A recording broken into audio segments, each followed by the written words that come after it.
Good morning and good afternoon. My name is Mia, and the window next to me is Paul. We are the MC of the Honor Forum today. It gives us great pleasure and honor to welcome you all to the Global Forum on the Role of Education in Supporting Students, Exploring Future Pathways. In this Global Forum series, we are honored to have invited a panel of international expert speakers from the UK, Australia, and Hong Kong to discuss and share ideas about the role of higher education in supporting graduates of the future. The Global Forum series comprises 3 forums, which will explore innovative ways to prepare graduates of the future through applied research, practice, and supporting strategies. Today is the first forum, and the upcoming second and third forum will be held in April and June. In today's Forum 1, Supporting Graduates of the Future, Research, Practice, and Strategies, will focus on exploring key research, strategy, and practice in the UK and the Asia-Pacific region to help inform how we might prepare students to achieve and realize their individual aspirations after graduating. We are very excited to meet all of you online who are professionals, educators, and students from different parts of the world. Thank you all for making time in your busy schedule to join us here today, and a very warm welcome to you all. Before the forum officially begins, please join us in welcoming Professor Ricky Kwong, Vice President, Research and Student Development of Hong Kong Metropolitan University, to deliver an opening remark. Ladies and gentlemen, please welcome Professor Ricky Kwong. Professor Kwong, please. Okay, thank you. Professor Hayes, Professor Cole, Professor Burgess, our Dean, my colleague Benjamin, distinguished guests, colleagues and friends, ladies and gentlemen, it is my great pleasure to say a few words to open the forum series entitled A Global Forum on the Role of Education in Supporting Students, Exploring Future Pathways. Please bear with me in repeating the title because in my humble opinion, this is a genuinely timely topic and I will explain why in a second. On behalf of the Hong Kong Metropolitan University, I would like to first express my sincere gratitude to our honorable speakers for taking their precious time out in their busy day to share with us their valuable experience, expertise, and insights. Now, let me explain why I think this topic is extremely timely and extremely important. I look forward to learning from you guys because I can see that there are at least 3 major global forces that are kind of, I wouldn't say unprecedented, but kind of very, very new for us in this couple of generations, pushing us educators and also our stakeholders out of our comfort zones. The first force is the COVID, or COVID-like pandemic that we expect will come back. Right? And the second is the geopolitical conflicts. And the third is AI. Now, the impact of COVID-19 pandemic in higher education has been diverse, profound, and different for each institution and countries, showing in general great efforts in all levels to be resilient and creative as you adapt rapidly to changes. Right, so this is mostly on the teaching side, but students also have to adapt. While universities are primary institutions in teaching and learning, research, technology, engagement with society, central to its role is to prepare students for life and work in a wider world. And the wider world I'm actually implying is also kind of hybrid now. Right? Many companies are now adopting a hybrid working mode, whereby some people will still continue to work from home, and some other people might go to the office, as in the pre-COVID time. So how our students are going to be functioning well in this kind of environment is a question for us. A closely related global issue is the regional instabilities caused by recent geopolitical conflicts. This will possibly disrupt the smooth manifestation of globalization in terms of logistics and human resources mobility. Right? Of course, I won't try to elaborate on that. But again, this poses us serious questions to think about. Finally, we educators must do some serious soul searching and actually researching about our strategies and pedagogy to enable our graduates to work alongside AI, such as the recent very hot topic, ChatGPT and the new Bing search engine. Right? Because believe it or not, or like it or not, right? Our students will live in a world that is totally different from ours. Right? So we as educators are responsible to get them as well prepared as possible. That brings us back to this notion of graduate attribute, a topic which continues to gain importance in both practice and research, is becoming a crucial element in higher education institutions worldwide, have started to re-examine, rethink, and reprioritize their goals. Strategic planning, resource allocation, teaching and learning practices, research, and student support services in the post-pandemic era. Let me give you an example. For example, in our university, we are slowly but surely trying to emphasize the co-curricular and extracurricular side of the learning experience, because we believe that the hard skills are not enough for students to function well, to get fulfillment in the new world that they're going to live in. So in our university, we slowly, gradually try to emphasize that component. Now, referring to the Higher Education Academy of UK, graduate attributes refer to the range of core capabilities, qualities, and values that students develop as a result of their learning and other experiences at university, enabling them to become not only competent employees, but also active community members, global citizens, and lifelong learners. Now, my question for this statement is that, how do you define competent employees? How do you define active community members? And how do you define global citizen?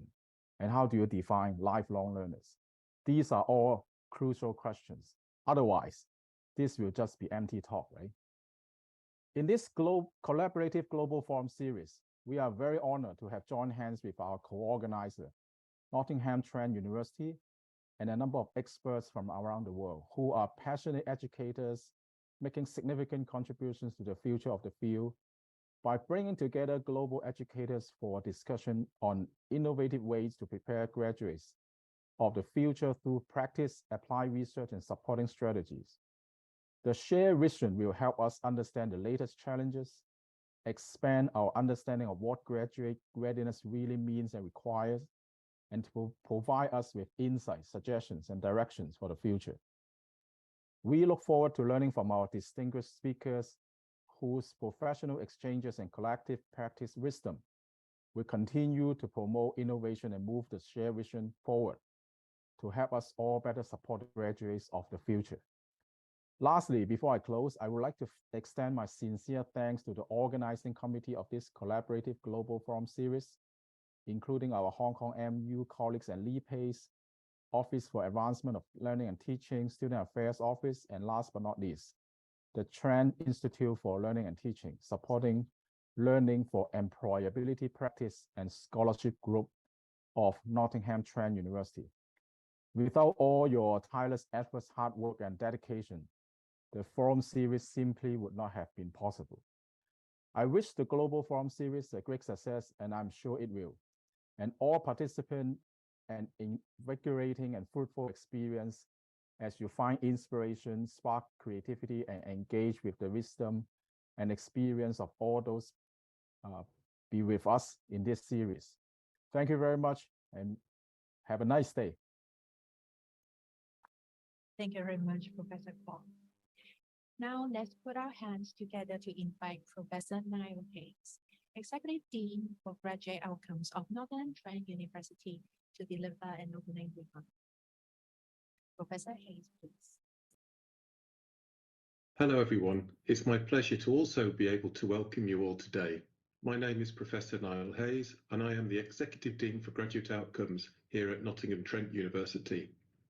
I'm sorry I can't be there with you in person, but I'm absolutely delighted to have this opportunity to make some opening remarks on behalf of us all at Nottingham Trent University. First, our thanks to Professor Ricky Kwok and everyone at Hong Kong Metropolitan University, who I know have worked incredibly hard to pull this important series together. It's our pleasure to be working in partnership with Hong Kong Metropolitan University, and we are very much looking forward to developing this relationship further in the future as we explore how we can better support students globally for a complex future world.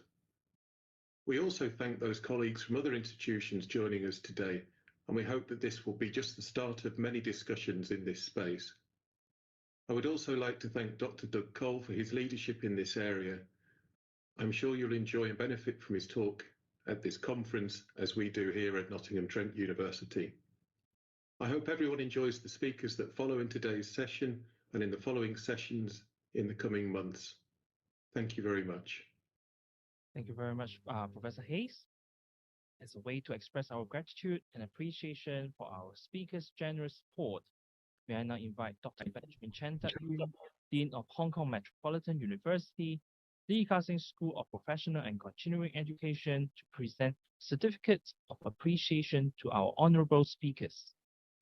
May I first invite Dr. Chan to present a certificate of appreciation to Dr. Doug Cole, Associate Director of Academic Employability Services, Nottingham Trent University, UK. Would Dr. Chan and Dr. Cole please look at the camera while we take a screenshot? Thank you. Next, may Dr. Chan please present a certificate of appreciation to Professor John Burgess, Professor of Centre for Organisational Change and Agility, Torrens University, Australia. Would Dr. Chan and Professor Burgess please look at the camera while we capture this moment? Thank you so much, everyone. Would Dr. Chan and Professor Burgess please stay? To mark this memorable event, we'll take a virtual group photo together. May we invite Professor Ricky Kwok Yu Kwong, Dr. Doug Cole, Dr. Kathleen Jim, Chair of Organizing Committee, to join this virtual group photo taking. Now, will everyone please position yourself squarely in the frame and look directly at the camera for a few seconds. Ready? 1, 2, 3, smile. That's perfect. Thank you so much, everyone. Now, let's welcome the Chair of the Forum Organizing Committee, Dr. Kathleen Jim, Associate Head of the Division of Health and Science at Lee Ka-shing School of Professional and Continuing Education, Hong Kong Metropolitan University, to set the theme of the forum by giving us a welcoming message. Dr. Jim, please. Hello, everyone. Thank you so much for joining us in this Global Forum series. I'm very pleased to meet you all in this virtual space today. A very warm welcome to everyone. We have over 100 local and overseas registrants signing up for today's forum, and I've generated a word cloud to show us the range of roles played by our participants. So we have participants who are in the position of formulating policy recommendations and strategies. Some of us play a more frontline role, having everyday interactions with students through teaching, learning, and support services. Others have decisions to make about curriculum development and quality assurance. We also have participants working in industry organizations, employment advice, and career coaching. So what is this telling us? The diversity of our audience group tells us that supporting students is indeed a responsibility that's shared by all of us, with each and every one of us having our unique role to play in affecting the academic, professional, and personal aspects of the development journey of our students. So why this Global Forum series? The topic of preparing students for the future has received a great deal of attention in recent years. And as Professor Kwok mentioned earlier, this is partly to do with the rapid technological change, digitization, and globalization that are radically changing the way we work and live. Against this backdrop, 3 years ago, the COVID-19 pandemic shocked the world. And since it has disrupted the discourses and practices in higher education institutions worldwide more than ever. Working and living in such a rapidly changing environment, like my fellow educators, I often find myself coming across information or being involved in meetings and conversations that center around the following questions. What is expected of graduates in the 21st century? What is meant by graduate readiness? Do we share the same understanding and perspective? How well equipped are our graduates to enter the workplace, navigate life's challenges, and adapt and grow in an uncertain future? To what extent do our policies and practices help students to develop the necessary knowledge, skills, beliefs, values, qualities, and characteristics? How do we know what we do actually works? And altogether, this leads us to reflect on the question, what is the purpose of higher education? And how can we continue to step up to nurture our students so that they become more well-rounded, lifelong and self-directed learners to face the future? In light of this, we have gathered a group of passionate educators to help us create space and time that allows us to reflect on how we can better support our students to build a life beyond a degree. There are 3 forums in this series. So in today's forum, we'll have Dr. Ducko and Professor John Burgess helping us to reflect on our understanding of graduate attributes, work readiness, and employability, and to share about the strategic issues and challenges in the UK and the Asia Pacific. In Forum 2, we'll explore a number of practical tools and tips to help us facilitate graduate readiness, including pedagogy, assessment, and career counseling. We've invited Ms. Carla Campbell, Ms. Cassie White, and Dr. Ian Wilson from Nottingham Trent University, and Dr. Lanzi Pan from Hong Kong Shuyan University to share their experiences with us. The last forum will focus on looking at solutions to practical problems related to graduate readiness through conducting applied research. We'll have Dr. Cecilia Chan from the University of Hong Kong to share about her innovation research in the accreditation, implementation, and evaluation of holistic competencies and how they can be embedded into a curriculum. This will be followed by Professor Julie Hume from Nottingham Trent University, who will share about her research work in identity in relation to student motivation and employability, and how this can be embedded into teaching and learning.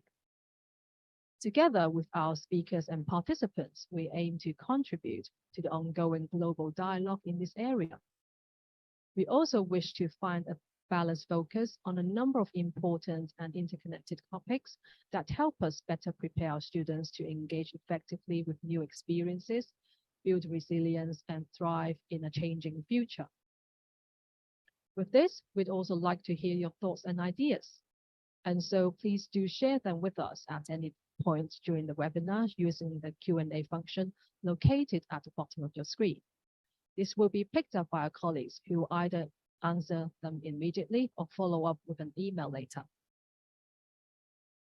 Now, before we kickstart the forum series, I'd like to take a moment to thank everyone who has supported us in planning and organizing this series, including our co-organizer, the Trent Institute for Learning and Teaching, Practice and Scholarship Group of Nottingham Trent University. Our special thanks goes to Dr. Ducko, who is also the co-chair of our organizing committee and one of our keynote speakers today. Next, we'd like to thank all of our invited speakers, because without your passion and generous support, we simply wouldn't have been able to put this forum series together. Thank you so much for your enthusiasm when we first approached you about the idea. I'd like to thank our organizing committee, including our advisory chairs, for supporting our ideas and beliefs and providing us with your guidance along the way. Also, our committee members and supporting staff. We couldn't have pulled off this forum series without everyone's dedication and hard work over the past few months. It really hasn't been easy for us to work with everyone remotely across different campuses and different time zones. And so a very massive thank you for bringing our idea into reality. Okay, now, so I won't take too much of your time. I hope that you all enjoy the exciting speakers to come as the forum series inspires ideas, exchange and collaboration around the ways that we can better prepare our students for the future.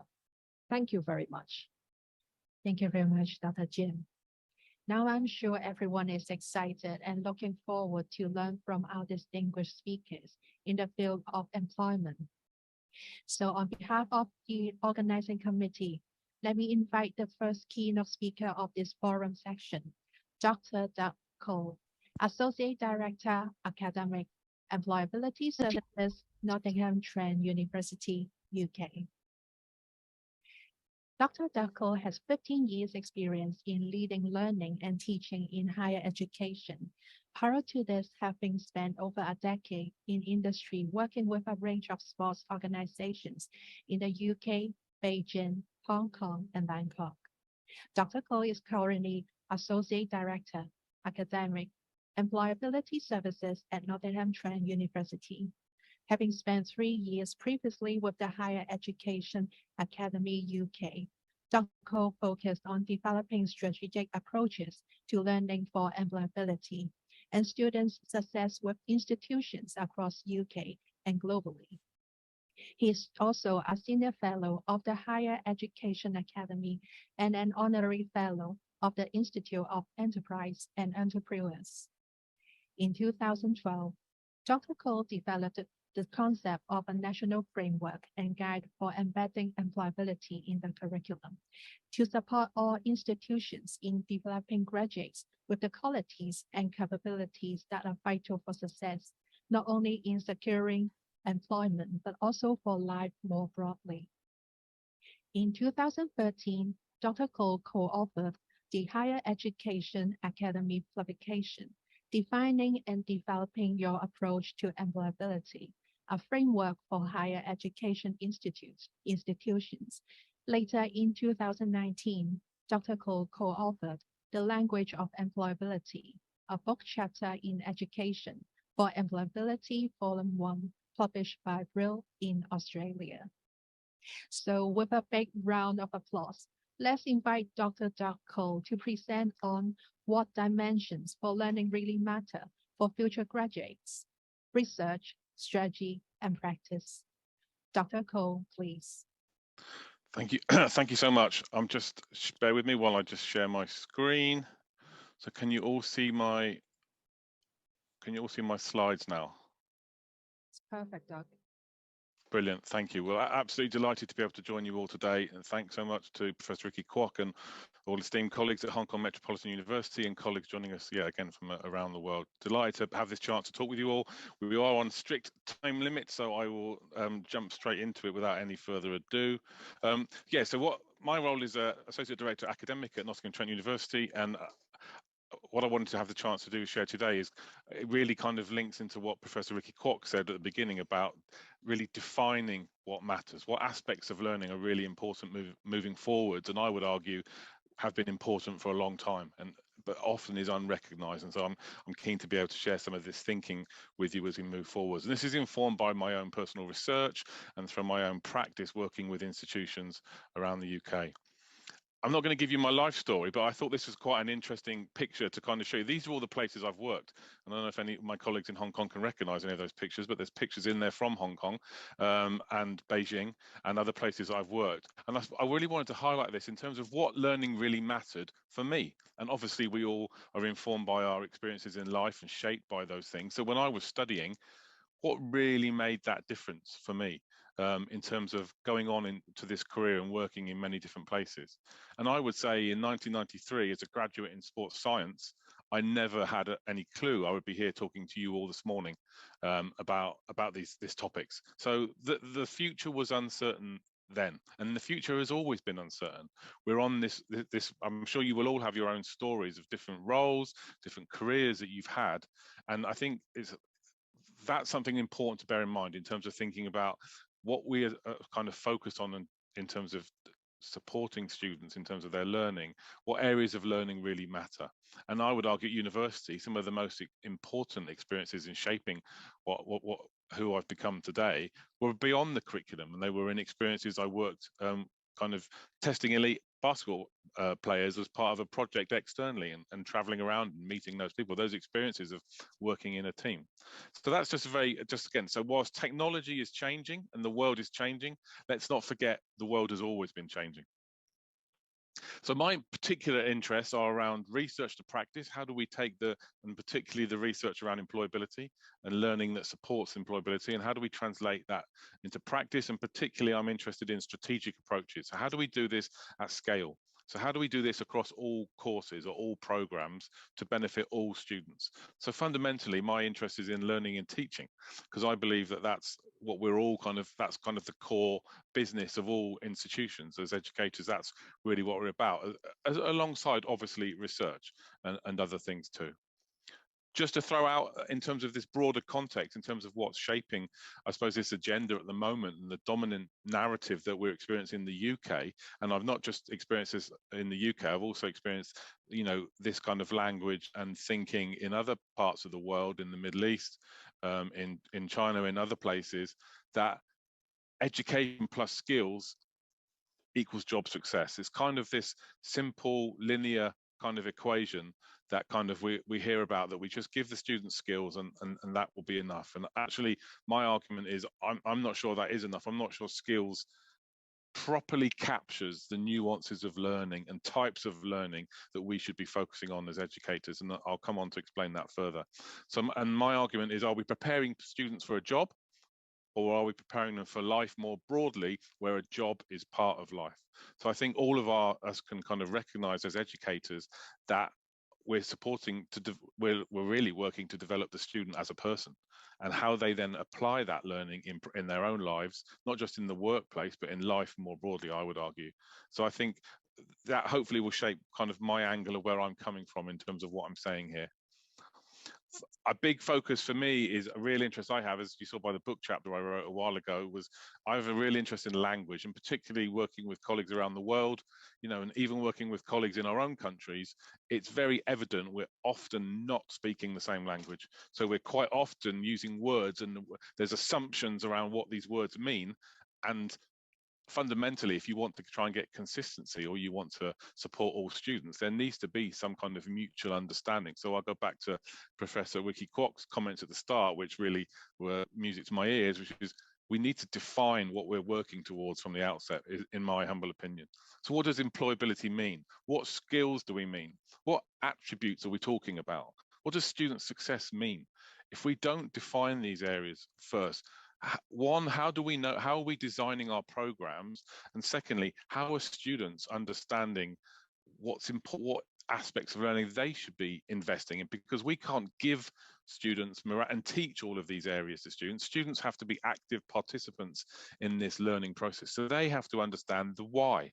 And that's what we're coming on to later. And I think one of the issues that we face in the UK quite strongly, and I know in Australia too, is the power of the metrics and the league tables that put pressure on universities. And in fact, I believe in Australia that courses, you know, in terms of funding for courses from government, that, you know, there is a specific requirement that they are preparing students for the world of work. My argument is not to go counter to that, but my argument is that we should be preparing people for the future more broadly, and work is a part of that experience. We're developing people.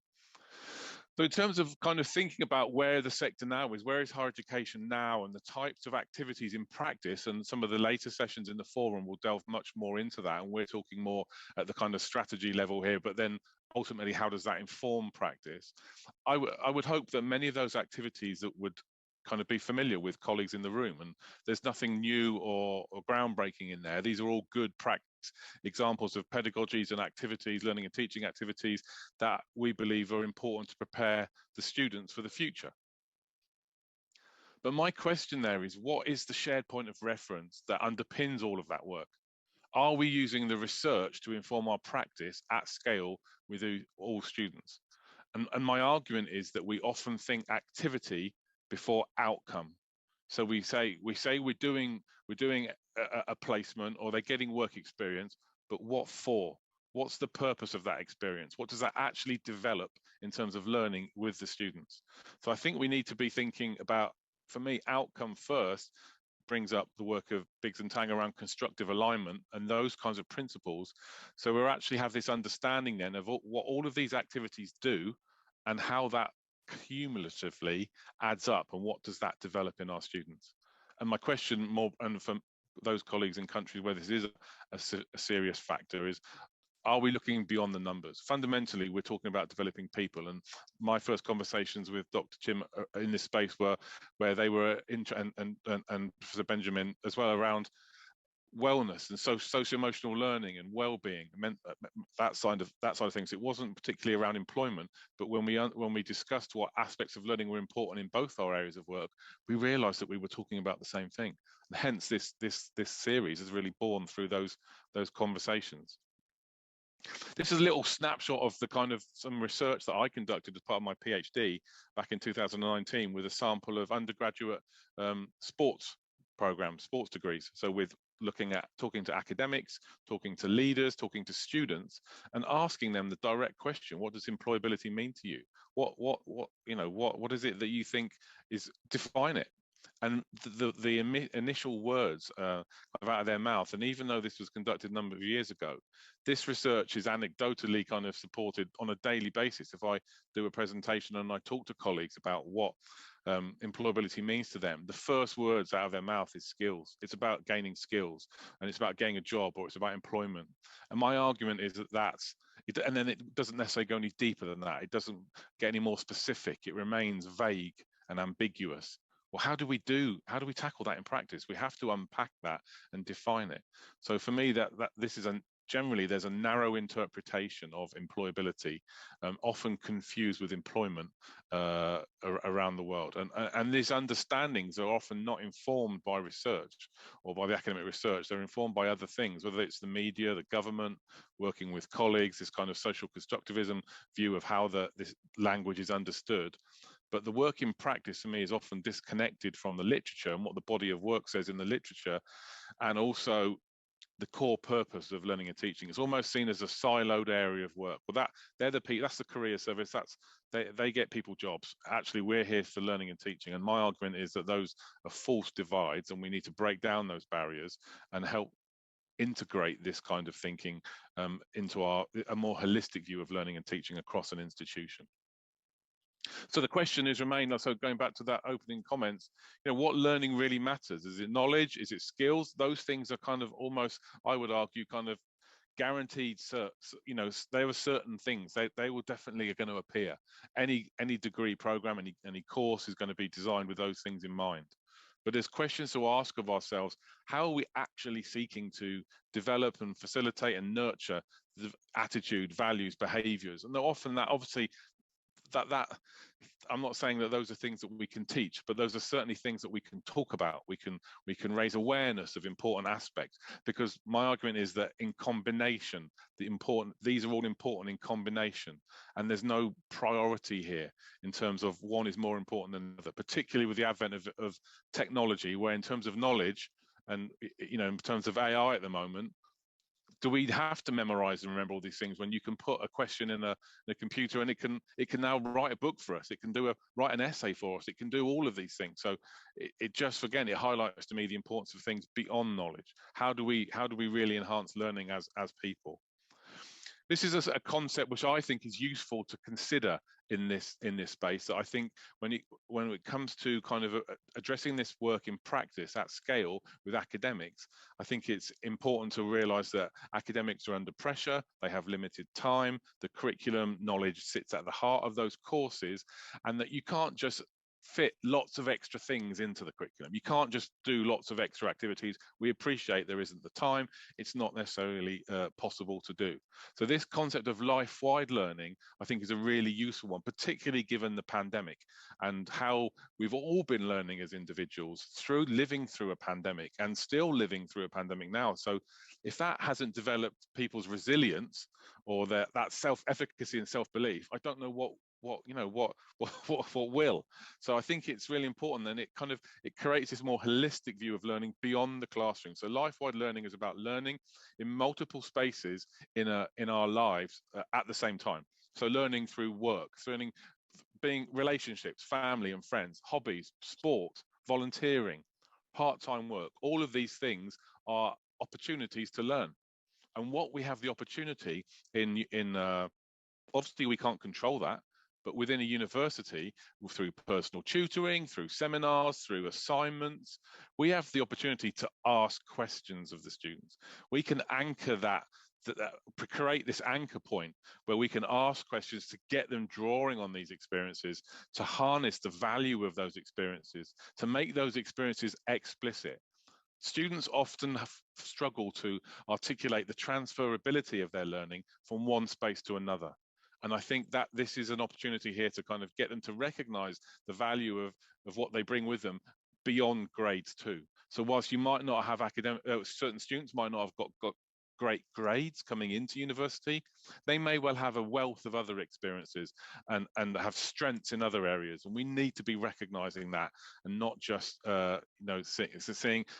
allowing them to start from a deficit position where they think that they're behind.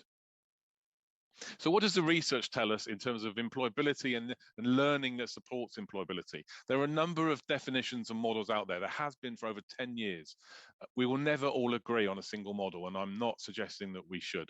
But I am suggesting that as academics, research to practice, research-informed practice should be part of how we think about these things and how we prepare students for the future. So there's a body of research that defines what it means and definitions, but there's also then a body of work that describes how we do it. So in practice, you have colleagues writing about how they applied certain activities and thinking with business management students or sports management students or history students.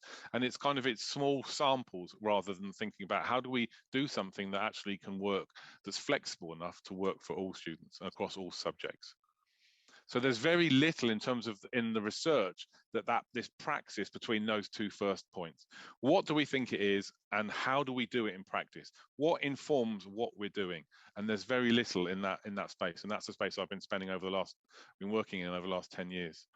This is a definition that we've I think, to be honest with you, and Cassie will probably be smiling here, a colleague that I work with at NTU, this could change every day. This could really change every day. And I often avoid trying to define employability because I think employability is defined ultimately at the individual level. What is it that's going to make you employable? But there is learning that should, more broadly should be part of that.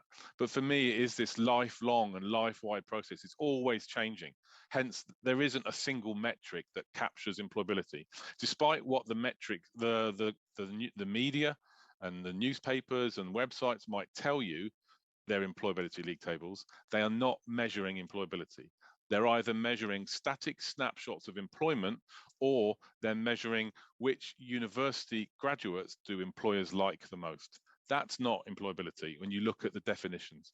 So whilst those things are important and they're not going away, that we need to understand the difference between the two. But fundamentally, for me, it's about not only what we know and what we can do, but it's also about who we are as people. So building this, our learning across multiple spaces in order to become this kind of equip us for the future and success more broadly. So on the right there is just a few examples of a number of models. So Dacre, Paul and Saul, Fugate et al. And Tomlinson, and also work by William Donald as well around graduate capitals. So these models on the right basically have tried to define the aspects, the elements of learning that are important to what we call employability over here. As I said, this doesn't necessarily always connect in terms of practice in the UK. This is a body of work that often seems, like I said, disconnected. But they will argue, these authors, that in combination, all of those elements within those models are important. So it's about a combination of areas of learning. And we've all got experience, I think, of graduates who maybe first class top students who academically achieve top grades, but who may not necessarily have the emotional intelligence or the compassion or the empathy to be able to work with others effectively. So again, it highlights the importance of a combination of learning. And what I tried to do in my PhD was translate that, was to define that in a different way. And I wanted to define it in terms of learning. So specifically, I developed this dimensions for learning taxonomy, and I deliberately wanted to avoid certain words. I didn't want to talk about skills. I didn't want to talk about job or career, because I wanted to engage with academics across all subject areas. And I wanted to put it in a language that I would hope would resonate and engage people. And if you're going to do strategic work at scale, we need to engage and bring stakeholders with us. So that's based on some of the work that I did in my PhD. But then coming into NTU, I was keen to kind of apply that work further and evolve that thinking further and build on those experiences I've had throughout my career. And I wanted to articulate employability in a slightly different way. I wanted to articulate it as more of this, and highlight the layers, the complexity to it. I wanted to show that this is about a combination of things, and if something's missing, it's very obvious there's something missing. So we developed this model. Oh, where we're using it, so deliberately thinking about at the start reflective practice that underpins all of this and really creating effective reflective practitioners, but then thinking about the notion of lifelong and life-wide learning. How are we explaining this to our students? As this unpacks at the heart of this learning, thinking about resilience and self-efficacy, I think we could argue these areas of learning are important for all of us today in a complex and challenging world. And then these other areas, this isn't meant to be rocket science or brand new thinking. It's just wrapping these ideas together in a different way. And it's to reassure you that much of this work is already happening. So this will already be there, but it also starts to introduce other things to get us thinking. How are we developing student, career, professional identity? What does that mean in our subject area? What kind of interpersonal and intrapersonal learning really matters for our students? So this creates a point of reference, a framework, if you like, for curriculum design. So going from this model is this taxonomy is informed by the models I showed you previously, but it's kind of, we're now going through to, right, that looks nice, but how do we actually do this in practice? So what we do is we've created this scaffolding that can be used as a tool for curriculum design at the course or program level. So at the course or program level, you define what do these areas look like? What does interpersonal, intrapersonal mean for history students or math students or computer science students? What do these things mean? So there's a sense of ownership, and it's not a one size fits all. It's about the course, the program, shaping what this looks like at their level, but understanding that all of these areas are important in combination. So it's this flexible model that gives structure, but that's based on principles.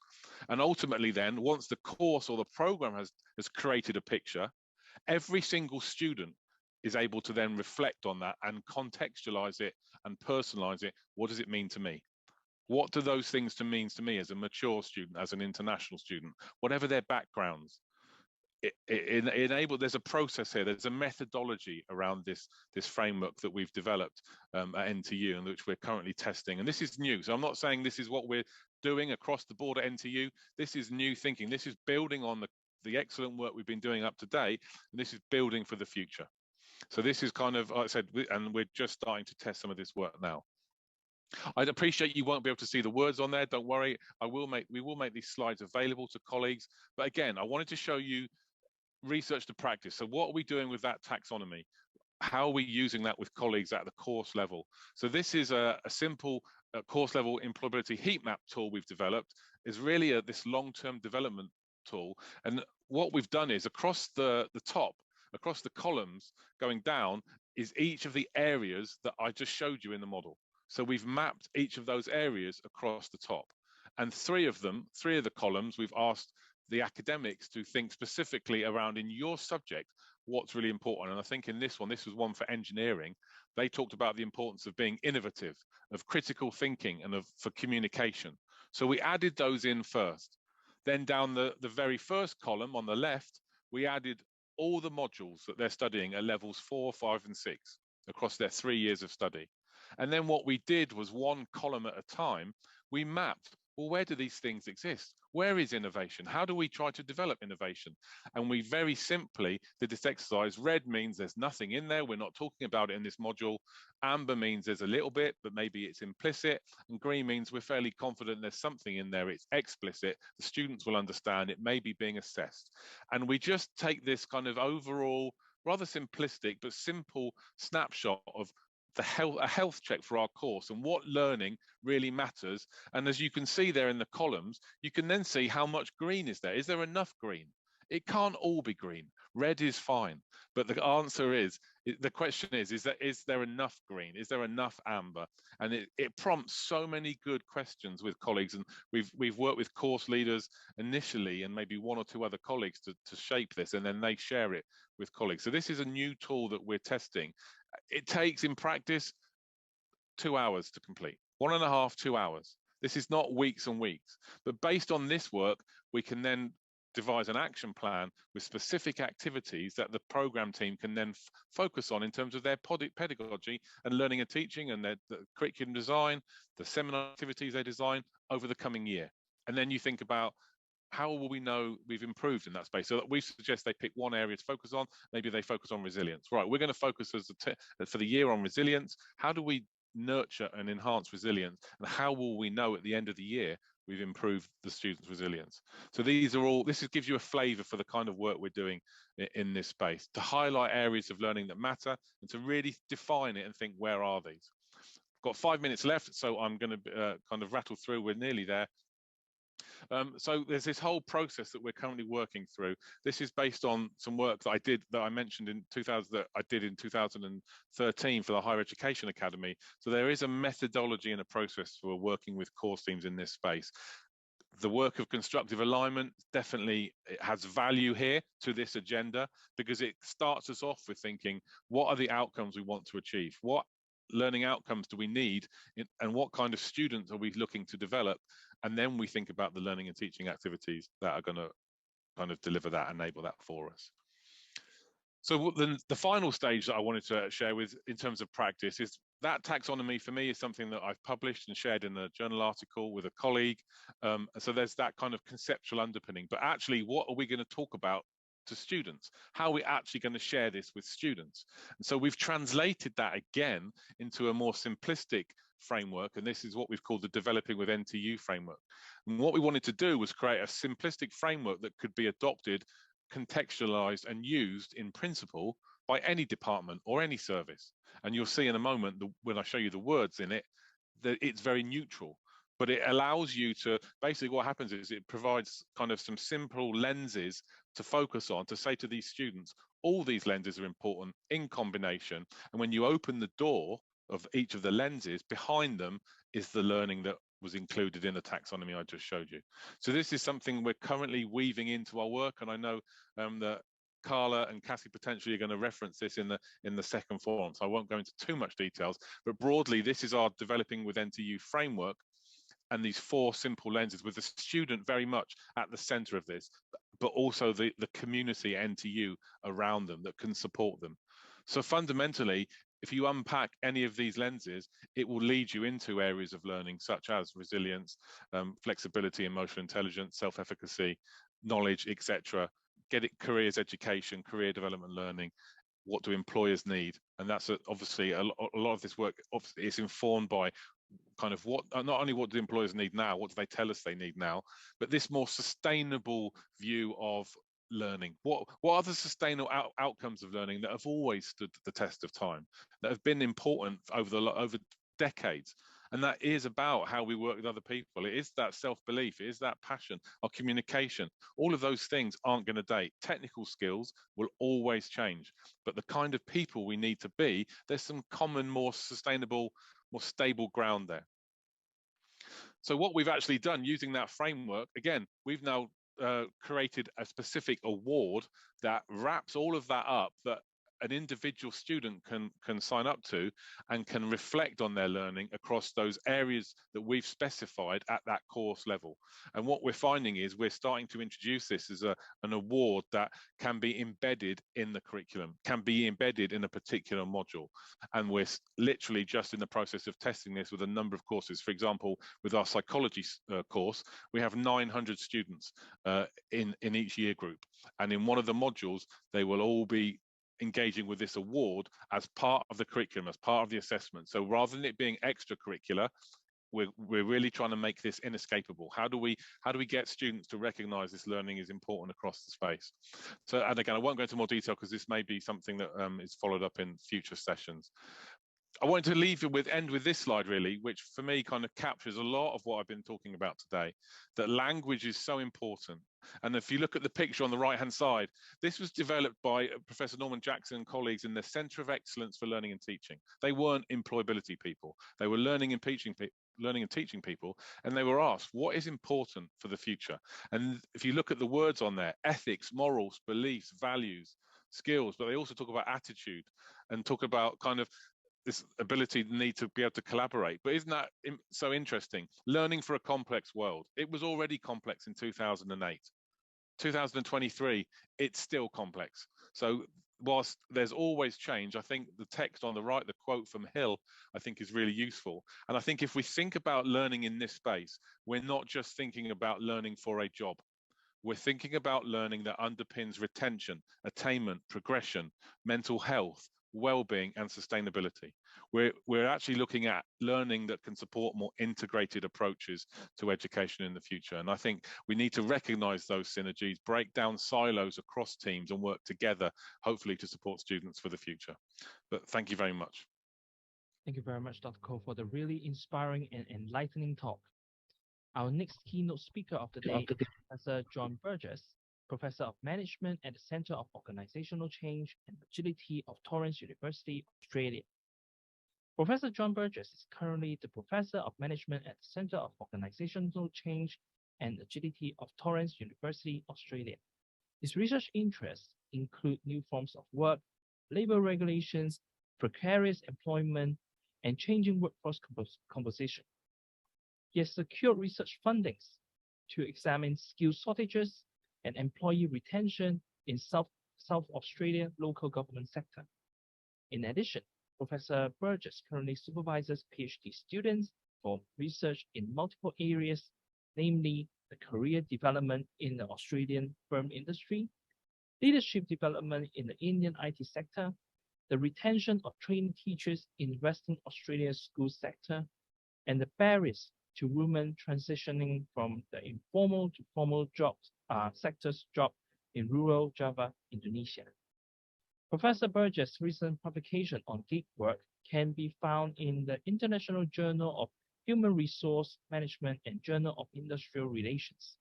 In 2022, he also edited a book titled A Field Guide to Managing Diversity, Equality, and Inclusions in Organizations by Edward Elgar Publishing. Professor Burgess is going to talk about graduate work readiness challenges in Asia Pacific today.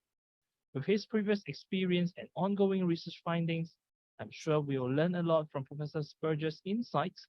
So without further ado, give the floor to Professor Burgess. Professor Burgess, please. Hello, good evening, and thank you for the introduction, and thank you for the organisers for their invitation and for organising this particular seminar. I think at the outset, I must say that I'm not an educator or linked to the education faculty. My research is linked mainly about work and employment and human resource development. And I co-edited a book on graduate work readiness in the Asia Pacific in about 2019. And I'll talk about reflect on some of the findings from that particular publication. And it's really about identifying the problems, what's being tried to address employability, and also to recognise, as Doug says, that it means different things in different locations. And also it's manifested through different processes and as a result of different types of problems. My interest is really around the transitional process within the labour market, how you go from one state to another. That is, how you go from university to a job and what the transition involves. And in the past, I've done transitional examination of unemployment to jobs, and this is a major problem throughout the world, and also other transitional problems which exist in particular circumstances. For example, the re-entry of carers from full-time care to the workforce, and the transition from those who leave military employment into civilian employment. So these particular transitional problems are fairly widespread and have serious consequences for individuals and communities. And the same applies to examining what happens in the transition from universities to the labour market. The first problem is that there's profound change within the labour market, and there's major, I guess, geopolitical change occurring. We're confronted with major climate change, which has implications for industry and employment.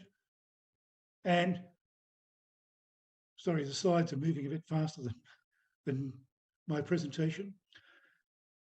And transitioning from graduation to work is becoming a bigger problem in light of the serious changes structurally which are occurring throughout the economy in terms of what's being performed in jobs, the type of skills being required, the application of technology, and also the new types of jobs which are being generated and the old jobs which are being displaced.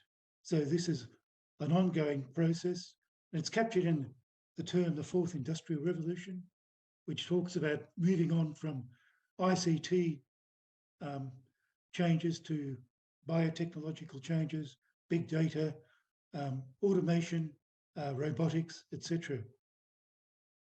And behind these mega changes, really in the context of our particular seminar, is it does question the nature of a university education and the structure of faculties and programs, and how can universities which were maybe built on a system which maybe developed in the last century or the century before cope with a particular labour market which is now more globalised, subject to very systemic and profound structural changes.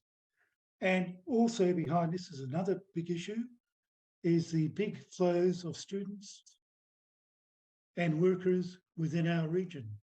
And pre-COVID, there were 1 million students within the region who were studying elsewhere.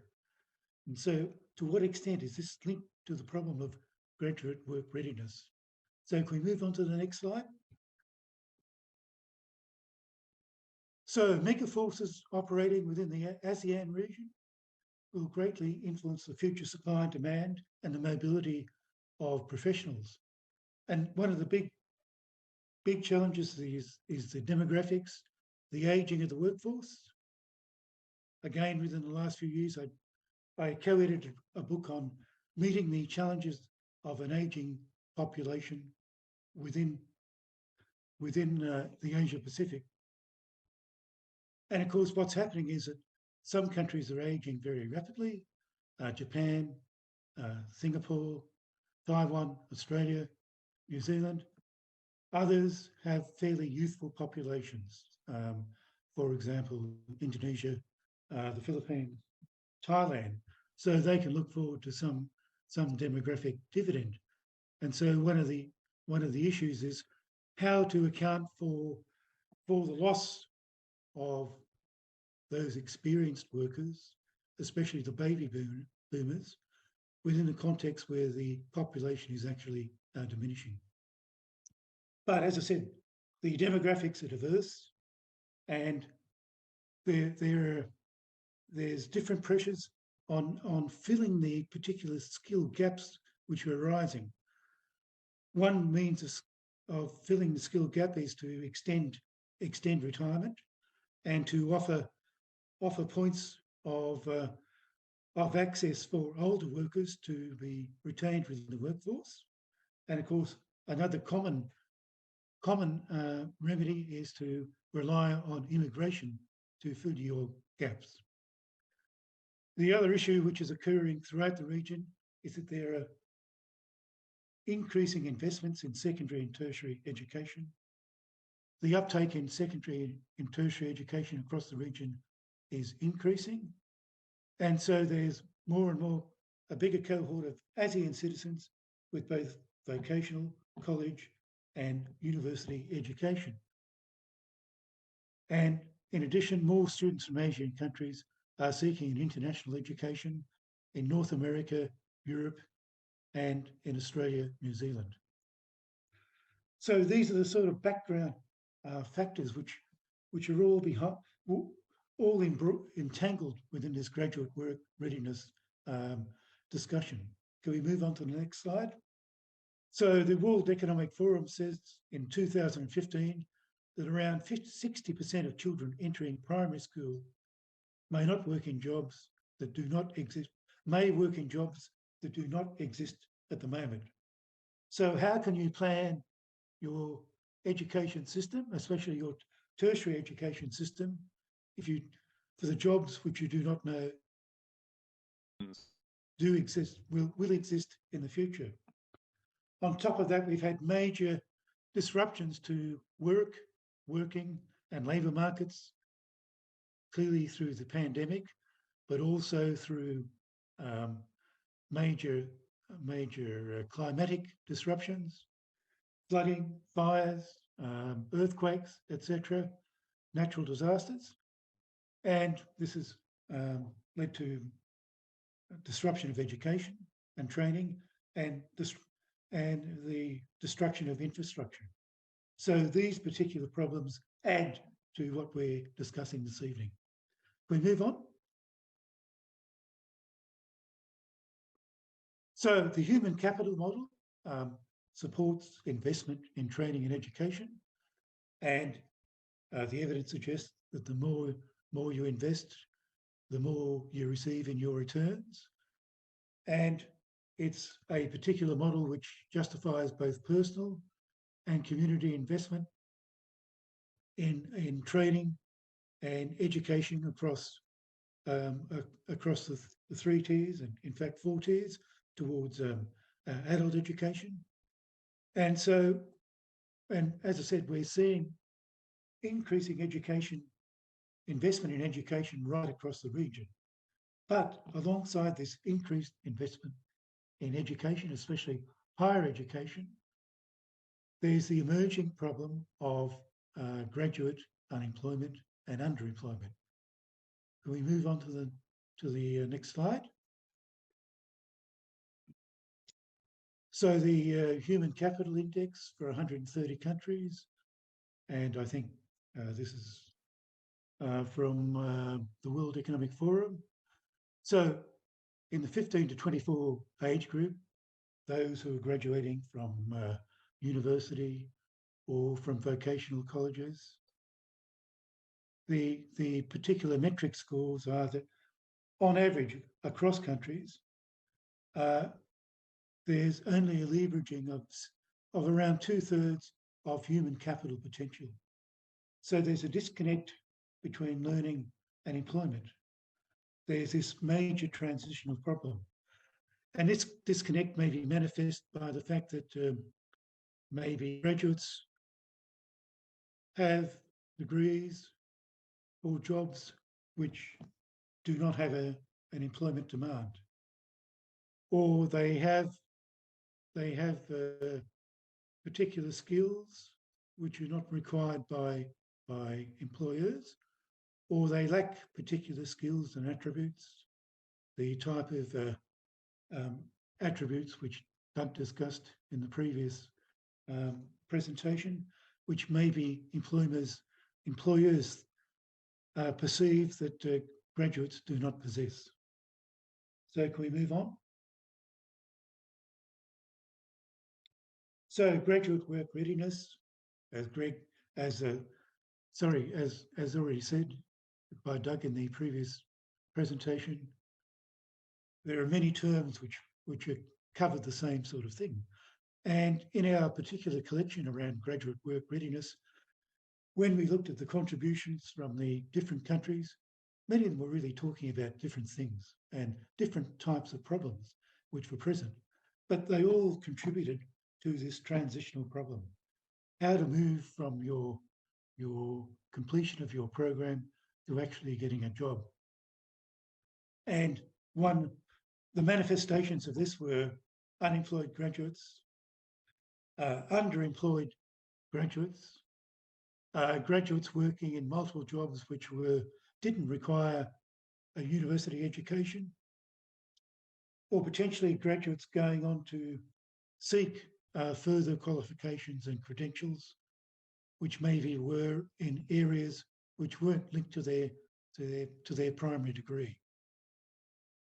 So work readiness suggests that graduation in itself is a sufficient but not necessary condition to enter into employment. And of course, this is what Doug's previous presentation emphasised, that you need more than the degree. There are various attributes and competencies, soft skills, etc., which may be required by employers in order to land a job. So the issue is, where are these particular attributes to be found? Are they embodied in the program, in the teaching and learning process? Are they an add-on where you do your degree and you do something else in addition? And how can these competencies be best accessed through the formal education process? Okay, can we move on? So at the same time, whilst we have graduate unemployment and underemployment, just about every country in the region talks about skill shortages, right? There's a problem in getting employees who possess the correct skills for industry. And these skills may include both soft skills, hard skills, technical skills, etc. And post-COVID, the skill shortage is profound. And what we're seeing is large flows of migrant workers. And for example, in Australia, the projection this year is through the various migrant visas which are available, that government is projecting 300 skilled migrants into the country to make up for the skill shortages. At the same time, as with every other country, we have graduate unemployment and underemployment. So there's this incongruity in the labour market. Some graduates can't get jobs. At the same time, employers are saying they lack skills. So to what extent is this a system problem, a university problem, a failure of the whole education system? Or is it maybe is it the employers going for easy solutions such as migration without maybe engaging in education institutions to ensure that there's a ready supply of skilled labour? Can we move on? So Manpower reported that 38% of employees in the region expressed their inability to fill key positions, either due to the quantity or quality of applicants, notably in skilled trades, sales, engineers, technicians, accounting, information technology, and management. Now, I think the other thing to say is that whilst there are skilled migration flows to the wealthier countries, Singapore, New Zealand, Australia, this results in a brain drain. So countries such as Bangladesh and Thailand and Malaysia and Vietnam complain about basic skill shortages in, say, key areas such as education and medicine, engineering, etc., because a lot of their graduates are going to wealthier countries, the Middle East and Europe and North America. And for example, in Nepal, there's an agreement in place that the UK will take most of the nursing graduates of Nepal to fill the nursing shortages in Britain. And of course, one of the problems facing Nepal is accessing skilled labour in both the health and education sectors. And these are key sectors for achieving sustainable development goals. Okay, can we move on? So there are these major quality and matching problems throughout the region. And I report on some of these statements across countries, Malaysia, Indonesia, Nepal, Vietnam, and there are problems where it appears that there may be there is supply of graduates, which an excess supply of graduates in areas which don't match with the demand for graduates. So especially in maybe high skilled areas, manufacturing, construction, engineering, or because of immigration, there's a shortage of skilled labour, and because these are relatively poor countries, it's difficult to attract skilled immigrants into those countries. Okay, can we move on? Okay, so as I said, it's a recurring problem. On the one hand, we have graduate work readiness problems, or what I prefer to call the mismatch problem between the supply of graduates and the demand for graduates. And we have the claims across the region that the graduates are either don't have the degrees in the right areas, or they lack these range of skills and competencies which Doug talked about in his address. Can we move on?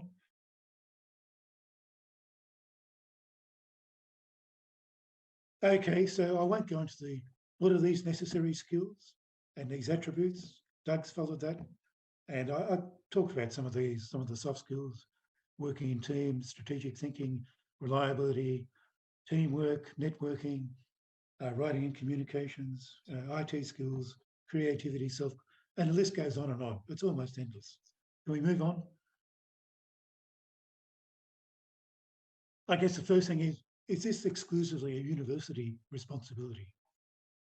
And are all these skills and attributes accessed through formal education? Are they the problem of universities? Do we need to look at the entire university system? When you look at the complaints of the employers, they talk about communication and writing problems and numeracy problems. Well, aren't these the responsibility of base education, secondary education, etc.? And in one sense, tertiary education assumes that the graduates into universities have these basic skills. Universities themselves are being fairly active, especially, I guess, in Australia and the UK and the US, where you have competitive university systems. Employability is something you can advertise. And I've forgotten how many universities in Australia claim to be number one for graduate employability. It's more than one. It's probably more than a dozen. So this issue is being addressed through looking at how the attributes and competencies can be embodied into programs, how maybe universities can develop teaching and learning add-ons, how they can engage better with employers to provide maybe a seamless pathway from graduation to employment. And since extensive public funding of tertiary education is involved, governments are requiring universities to be perhaps more accountable in this through graduate attributes. Universities themselves are being active through various accreditation systems which are linked to employability and also the quality of their staff and their programs.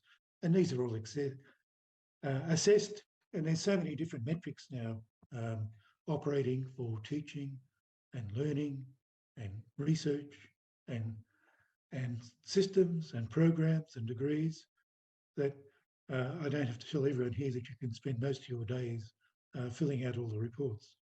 Okay, can we move on? So future skills have to be anticipated, and the transition from education to employment is all about uncertainty.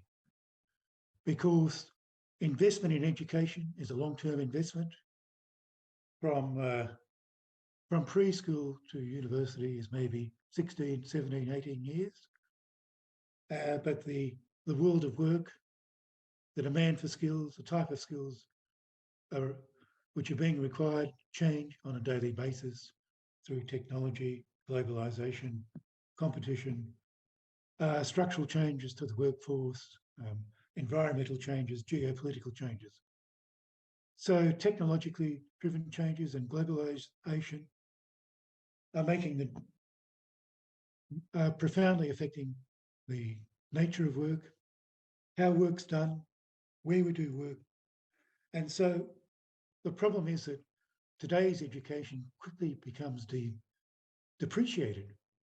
And whatever your degree you got this year, last year, 10 years ago, 20 years ago, is increasingly less suited to what's happening in today's world. So it's important to think about lifelong learning and how institutions can maybe think beyond the degree and consider micro courses and add-ons to the degree program, such as through certificates, diplomas, etc. And this is happening.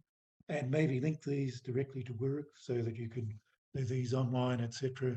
through micro course programs where maybe the recipients can develop their own program, their own course, and maybe break down the silos of programs and degree structures which exist in universities. Anyway, can we move on? So maybe a whole of education problem. Can we put it down to the failure of institutions? In fact, when the right set of attributes will never be right because the attributes needed will always be changing. And these changes are recur, ongoing, dynamic, etc. So placing all the problems on the supply side misses what's happening on the demand side. And it's mainly a matter of maybe trying to support the transition process, to maybe look ahead to what universities can do to support not only their current graduates, but their past graduates, and maybe how to fill skill shortages through different forms of program delivery, which of course is possible through MOOCs, etc., and through offering short-term courses, etc., and upgrading degree qualifications. Can we move on? So skill development and matching as a problem right across Asia. And it's not only about selecting the right degrees for jobs, the right attributes and competencies for degrees, but maybe thinking about how those degrees can maintain their relevancy into the future and how you plan for meeting future job and skill demands. We move on. Okay, well, there's a few ideas which came from the book, and Doug mentioned many of these, but it's not only a university problem, it's also a government problem, it's an employer problem, and it's also linked to support from NGOs, community groups, and so forth. So there's an issue of maybe bringing together some more within institutional collaboration and collaboration between stakeholders, which Doug already mentioned. Can we move on? And there's stakeholder coordination, which is mentioned in some of the chapters in the book. So I'll move on as time's running out. Can we move on? So there'll always be a matching problem because labour demand is immediate and labour supply lags behind demand. It's exacerbated by the business cycle. So even if you have students in professional and accredited courses, if there's a downturn and major unemployment, that will not necessarily offer protection. And of course, there are major structural changes, technological developments, global warming, natural disasters, geopolitical events, and of course the pandemic. So university education will always be eroded through time, especially through technological change. And universities have to think about what the purpose of an education is. So in Australia, some of the programs which maybe are not vocationally linked, you can think about literature, mathematics, physics, creative arts, drama. These are attracting higher fees because the government thinks that these aren't the skills that are not needed within the workforce. But within those courses are embodied lots of important soft skills and maybe key skills. So trying to pick the programs which should be funded is wrought with a lot of problems. There's a lot of blame shifting, and it's easy to blame universities when there's graduate unemployment. And there's stakeholder problems around coordination and integration. And I guess employers generally complain about graduates, but they probably don't do enough to engage with universities and colleges of training. So I think overall there's an opportunity around graduate work readiness to rethink the university education model, what goes into what we're providing students, how we do it, and who we engage with, and for how long we do it. And as I said, my interest is really around how to improve the matching and to reduce the loss of the return from that important and substantive investment in education from communities, individuals, and nations.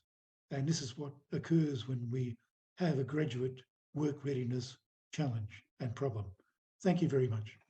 Professor Burgess, please stay for the following session.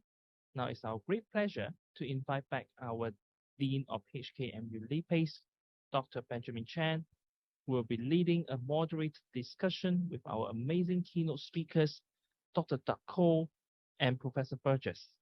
I'm sure our participants are looking forward to the discussion and ideas exchanges and to learn more about how we can better support graduates of the future from the joint experiences. Dr. Chan, Dr. Koh, and Professor Burgess, please. Hi, Professor Burgess. Thank you very much for your presentation.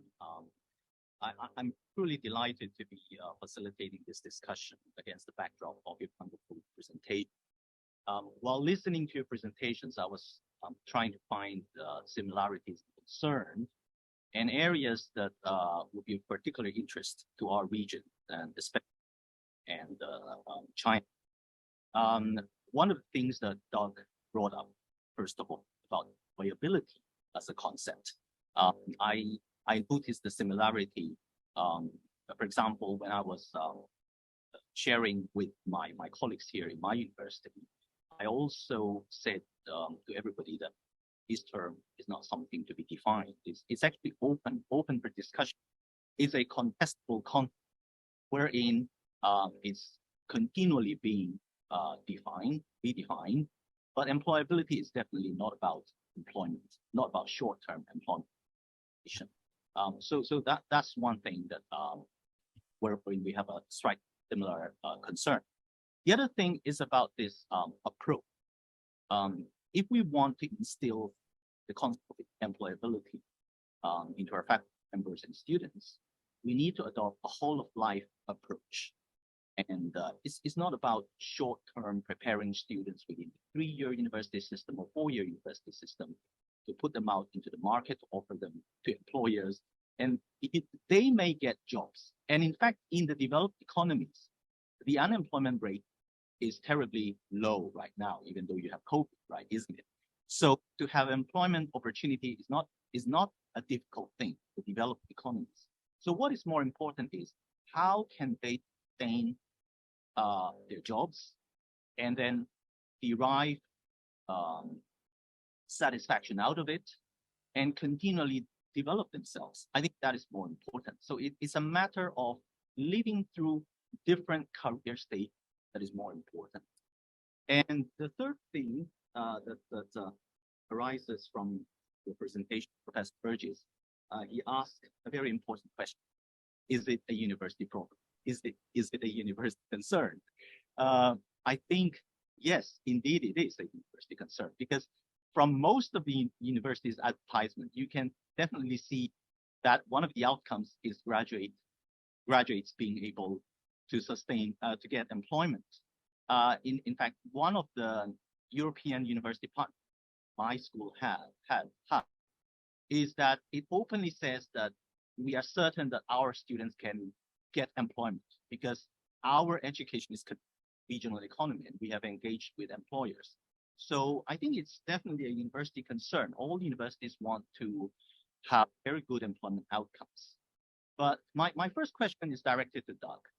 So we know that students need to get something from us as university educators.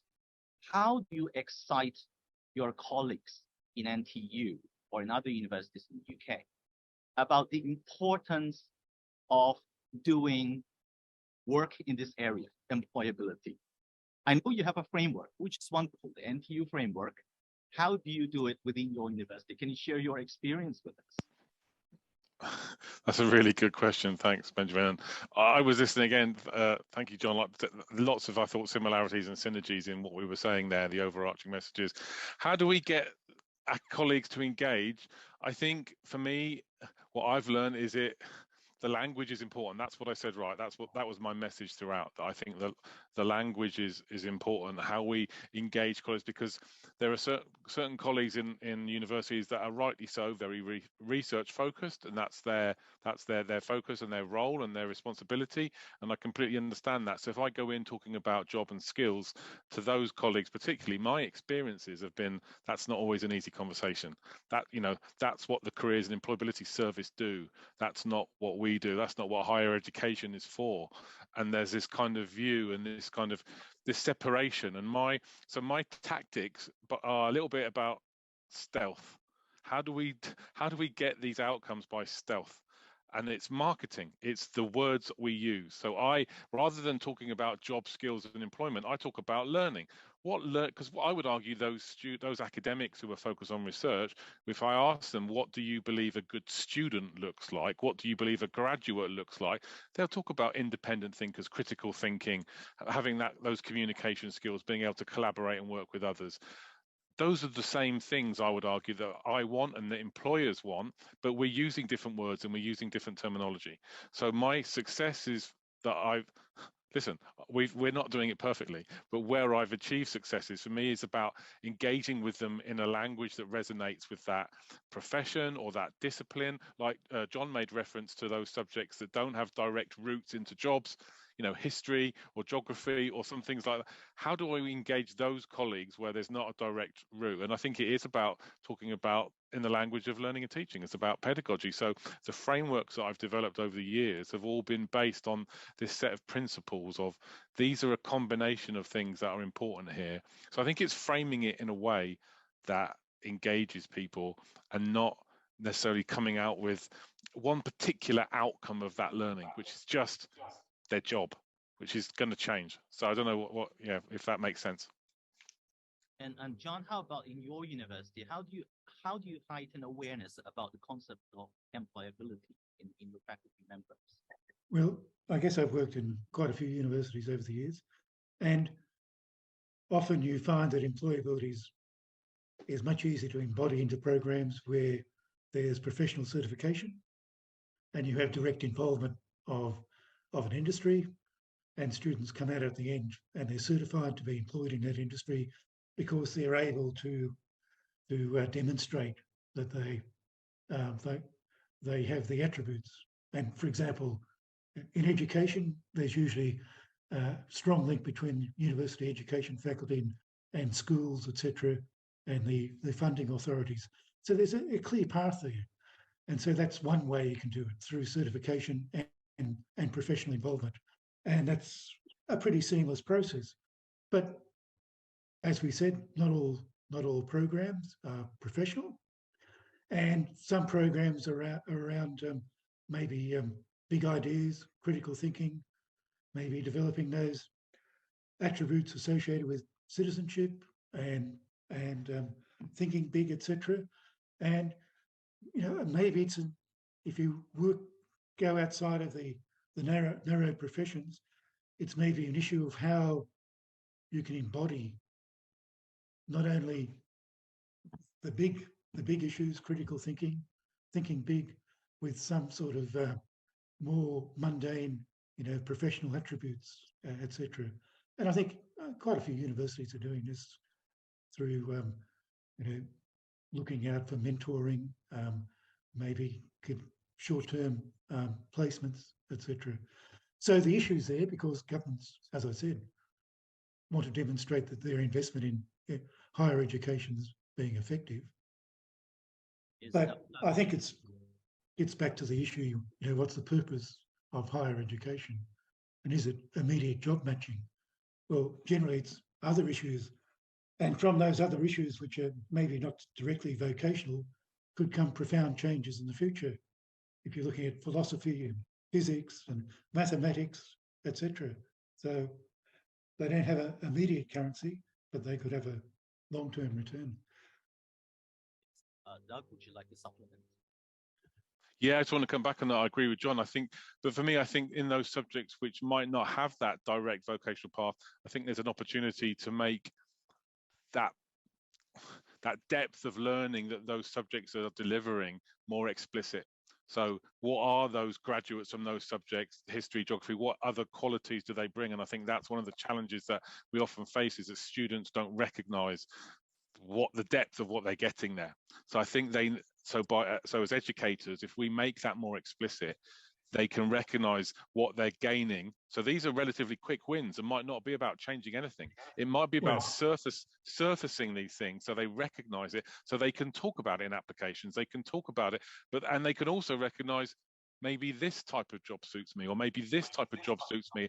And so I think that's a really important kind of aspect. Psychology, for example, I mentioned that as an example, many of them will not become psychologists. So what is that course developing in them that will be of benefit in other professions? And if we don't expose them to those opportunities and let them explore and figure it out, then that's where there becomes then that employment issue down the road. And research, that was the other thing, was academics. John, you'll back me up here. I think talking to academics and having evidence behind you and research and published research, that also helps. Sorry, John, go on. I think the other issue is maybe bringing down some of the barriers which exist within institutions. So, for example, there could be more integration between teaching and learning and what the education faculty has to offer, if they were embodied, had closer relationships with the art faculty. And when I worked in graduate business schools at various universities, we always had the issue that, engineers don't have any soft skills. They get jobs, but they're not very good managers, etc. Or, the scientists, they have good technical skills, but they don't have the soft skills.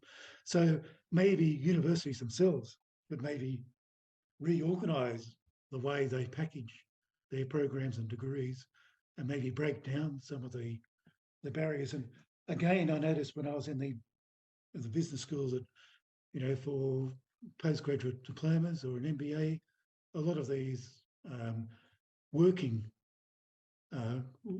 students were actually had technical degrees, and they were seeking, more soft skills, community skills, etc., management skills, etc., which weren't on offer in their first degrees.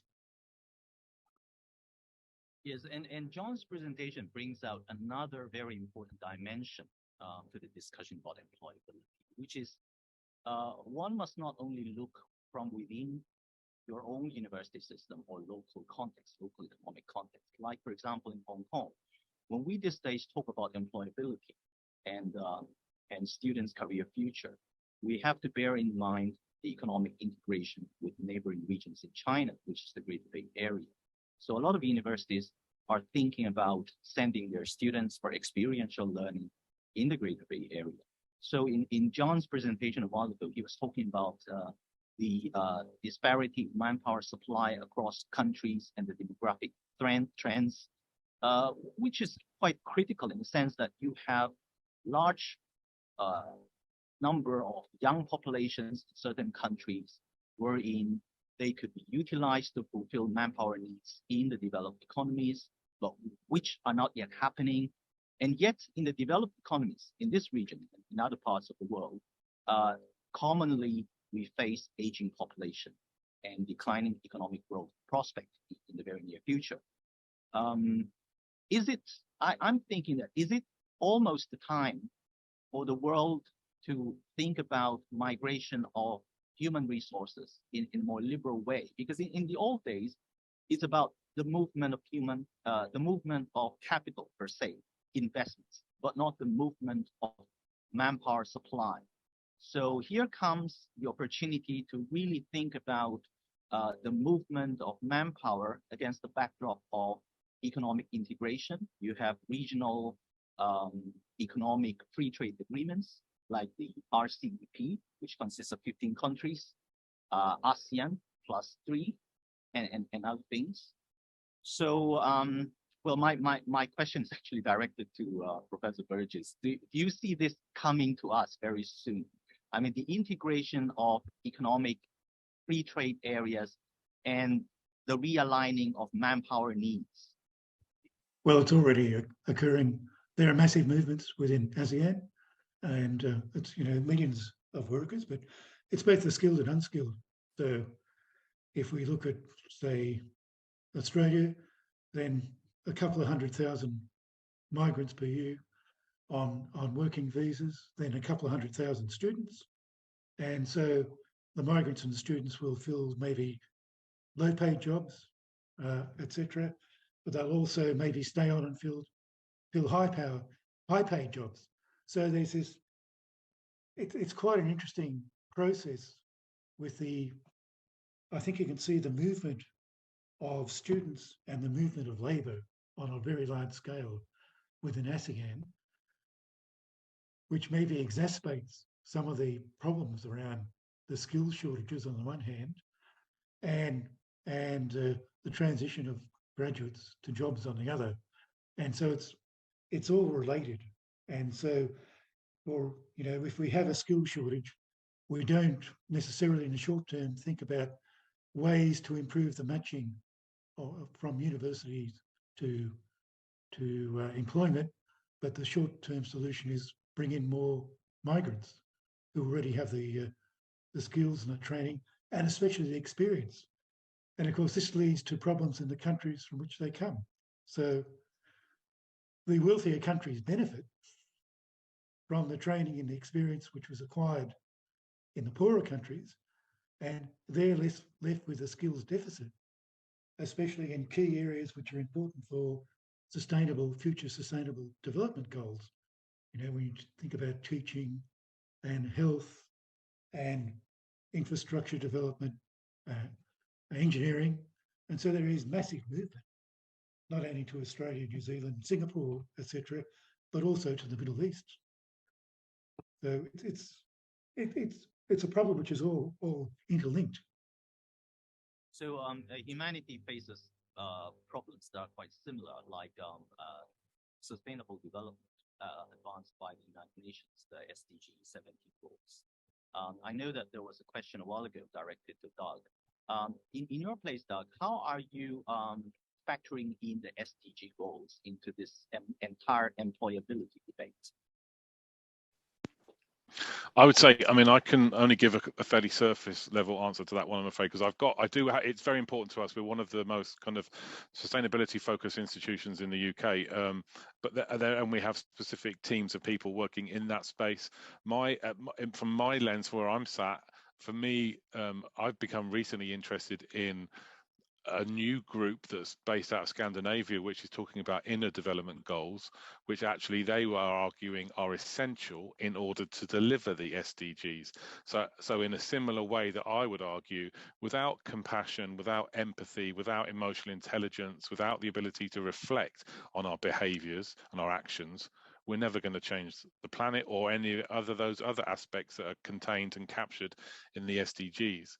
So I think it comes back to that at the very simplistic level, focusing on learning that develops people that are recognize the importance of their actions on and the sense of community, both local, and globally. And I think so. I think at the ground level, we're working on that. Would I say I'm specifically working on sustainability? No, but I am doing work that will be of benefit to support sustainability. So it comes back to that language thing again and these divisions. And that's a challenge when you try to address these things in practice in the courses. Academics can't be we can't layer agenda on top of agenda on top of agenda with academics to say, how does your curriculum address personalization, sustainability, employability, well-being? It's too much. So that's for me where if we unpack the fundamentals that underpin each of those agendas, we're talking about the things we're talking about today. And so that for me is the future, this integrated approach to learning that actually is probably where higher education first started.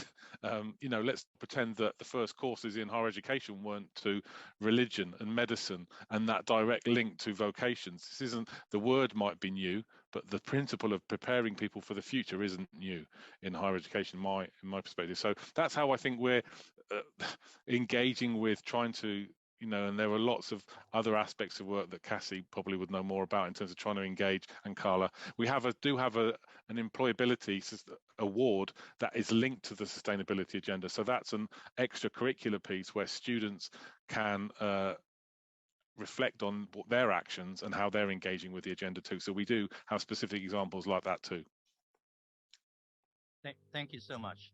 I learned a lot from your presentation and the discussion. I'm sure the audience did so too. Thank you. Thank you, Dr. Chan, Dr. Cole, and Professor Burgess. We have now come to the end of Forum 1. Thank you to all our speakers for bringing their expertise and experience around the world and engaging in such stimulating, constructive, and open exchanges. We've thoroughly enjoyed the discussion and learned a lot from everyone today. Thank you so much again for your generosity and kind support to make this a memorable event. On behalf of Hong Kong Metropolitan University, thank you all again for making time in your busy schedule to join us here today. We look forward to seeing all of you again in Forum 2, which will be held on 26th April. We wish you all a pleasant day and evening. See you in April.